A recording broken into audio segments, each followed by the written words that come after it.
and good evening and welcome to Thai PBS World tonight. I'm Nat Bunna. I'm Frank Kanshi. I will begin with the big story of the day because Thaksin Shinawatra will have to go back to prison following the Supreme Court's ruling over the controversial stay on the 14th floor of the Police General Hospital instead of in prison. So did the ruling surprise you? It surprised a lot of people, Ned, I think, because some part of the group, supporter of Thaksin Shinawatra or Per Thai Party might think that this time Thaksin could be acquittal, but finally it's not the case. Right, and in fact, his stay on the 14th floor of the hospital has caused much controversy. But then the Supreme Court has ruled that the transfer of Thaksin Shinawatra to the Police General Hospital for treatment outside of prison was unlawful and that the time he spent there could not be counted towards his prison term. So the court therefore ordered him to serve a one-year prison sentence in accordance with the royal commutation. Thaksin's original prison sentence, stemming from 3 cases involving malfeasance and abuse of office, was 8 years, but was reduced to 1 year by royal pardon. Now, if we look into the court's decision in detail, the Supreme Court based its judgment on 3 main issues. So the first issue was whether the transfer of Thaksin from the Bangkok Remand Prison directly to the 14th floor of the Police General Hospital, bypassing the Corrections Department's hospital on the night of August 22nd, 2023 was justified and lawful. And the Corrections Department had claimed that Thaksin suffered from chest pain, fatigue, and high blood pressure to justify his transfer, but this was dismissed by the court as unjustified and not in accordance with the Corrections Act and related regulations. The court further reasoned that the Corrections Department's hospital is equipped with an electrocardiogram or ECG machine to check the heartbeat and medicine to reduce blood pressure. And the hospital is also located very close to the prison as well, only about 200 meters from prison. And according to the regulations, such patients must first be sent to the Corrections Department's hospital for diagnosis and treatment first. And if the patient's condition does not improve, then he can be sent to a hospital outside of the prison. And here's the second issue. The second issue was whether Thaksin was ill to the extent that his condition required a long stay at the Police General Hospital.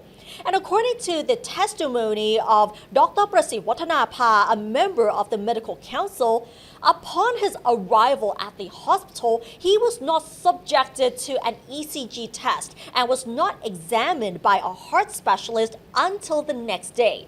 The court said that Thaksin's claim of suffering chest pain was just an excuse for him to be treated outside of prison, and that the Corrections Department's hospital was fully equipped to treat his sickness. And the court also pointed out that doctors at the Police General Hospital had issued letters of recommendation to the Bangkok Remand Prison and doctors at the Corrections Department's hospital to use doctor's certificates to seek the approval of the Corrections Department chief to allow Thaksin to stay at the Police General Hospital for a total of 180 days. The doctor's certificates claimed that Thaksin needed treatments for his surgical wounds, urgent surgery for his ischemic stroke, which noted that Thaksin only actually had surgeries on an index finger and rotator cuff. And just to summarize, the court ruled that Thaksin was not sick to an extent which required him to stay at the Police General Hospital for up to 6 months, and that his transfer to that hospital was unjustified and not in accordance with the Corrections Act and related regulations.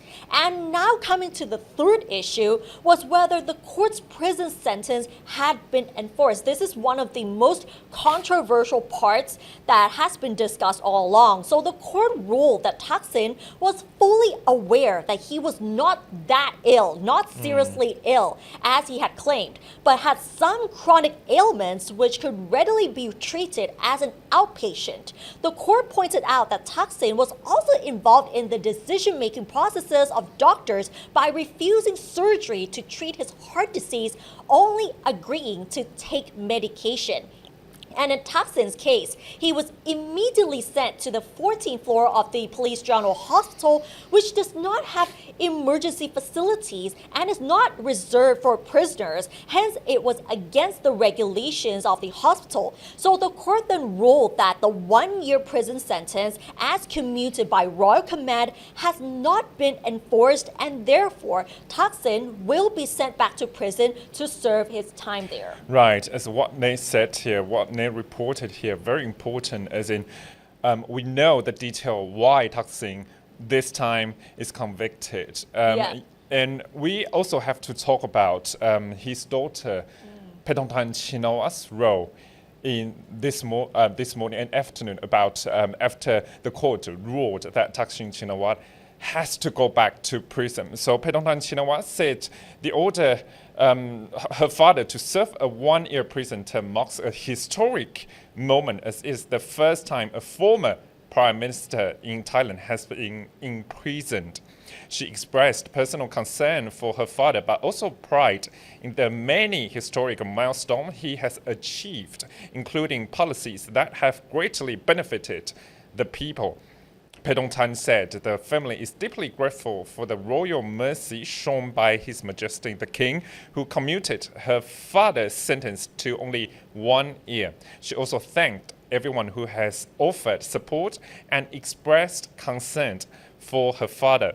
Paetongtarn added, noting that his past achievements he has done for the country and his unwavering commitment to the nation are all part of his legacy.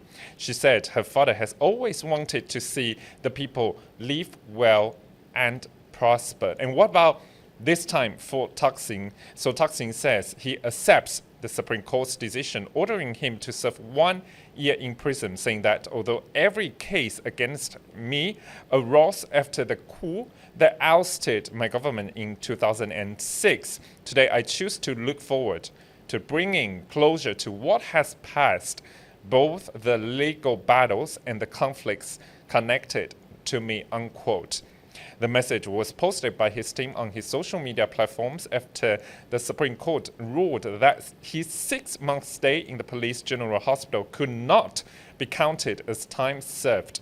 He also claimed that during his tenure as Prime Minister from 2001 to 2006, he pushed for policy aimed at improving the quality of life of the people and transforming Thailand's political landscape, and that this remains his greatest source of pride as a politician elected by the people. He also conveyed his thanks to the people for their constant support to politicians and members of the Pheu Thai Party and to friends and allies who have stood by him through both good times and bad. His decisions to accept this path, he said, is intended to encourage everyone to move forward together, working for the nation, religion, monarchy, and the people until the day they can walk side by side again. And he concluded, from today, although I may have lost my physical freedom, I still hold freedom of thought for the benefit of the nation and its people. I will keep my body and spirit strong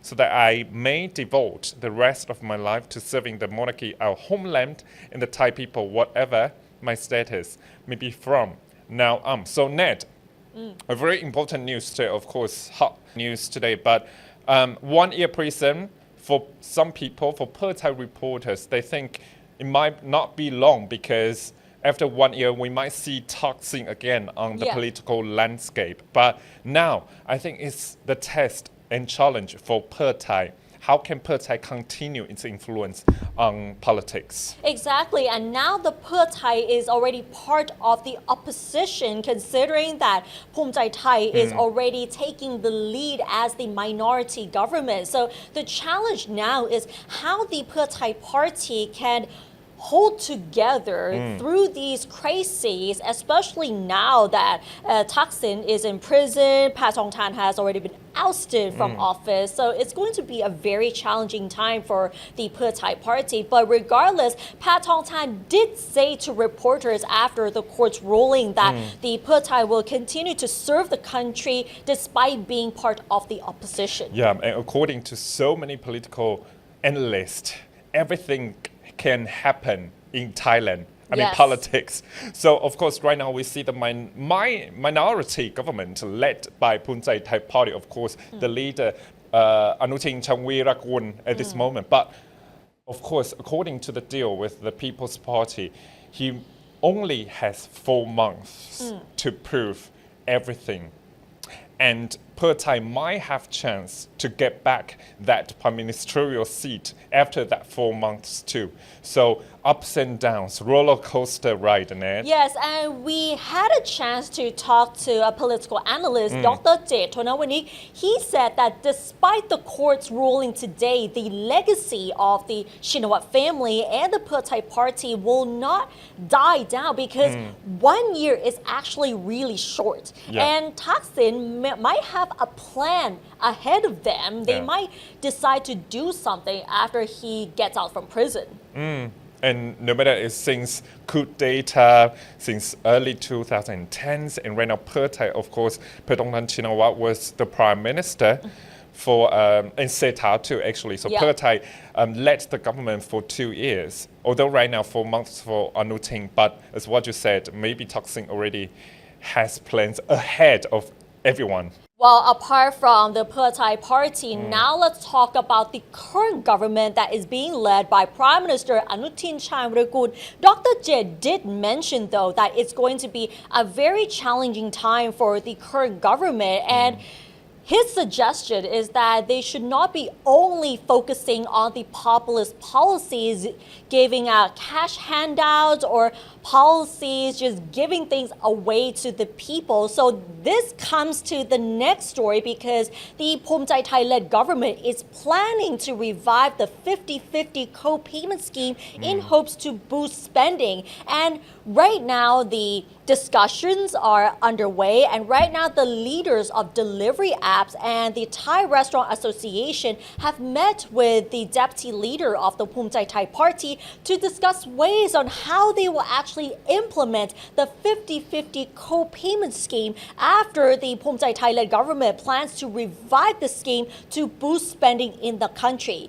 The CEO of Line Man, Yodchin Supakul, revealed that both delivery apps such as Line Man ASEAN and Grab have existing databases from their previous implementation of the co-payment scheme, including food businesses that have ceased operations and those that are newly established during the past 3 to 4 years. They said that this database can be linked with the new system for the co-payment scheme. While the president of the Thai Restaurant Association, Thaniwan Kunmongkol, reflected on the issues they have faced during the previous implementations of the co-payment scheme, where some of the restaurants and smaller businesses are concerned with retroactive taxes. Phomchai Thai's deputy leader Siripong Angkasakul said that they will use this information during this meeting to discuss with the economics team and report the findings to Prime Minister Anutin. So the 50-50 co-payment scheme was initiated during the Prayut Chan-o-cha administration to boost spending among Thais, to help small businesses increase their income, as well as to ease the financial burden during the COVID-19 pandemic. Users will have to register through its official website and to download the Baotang application, while businesses will have to download the Thongngen application in order to receive the payments. And Prime Minister Anutin plans to revive the scheme following pledges to reduce the cost of living. So that means bringing down the cost of food, energy, and transportation. So the 50-50 co-payment scheme is one of the schemes that are being discussed and considered by the Phomchai Thai government at the moment. Yes, and of course, I think Anutin Chanwirakun's government will put a lot of budget to really implement this stimulus, no matter, of course, as what you said, to bring down the cost of living. But how long can it last, Ned? Yeah. Because this is, I think, a short-term stimulus for Thailand's economy. Of course, I understand that right now cost of living is rising. It would be good for the government to really reduce the cost of living temporarily for people to still have cash in their pocket. But how long could it take? How long could it last?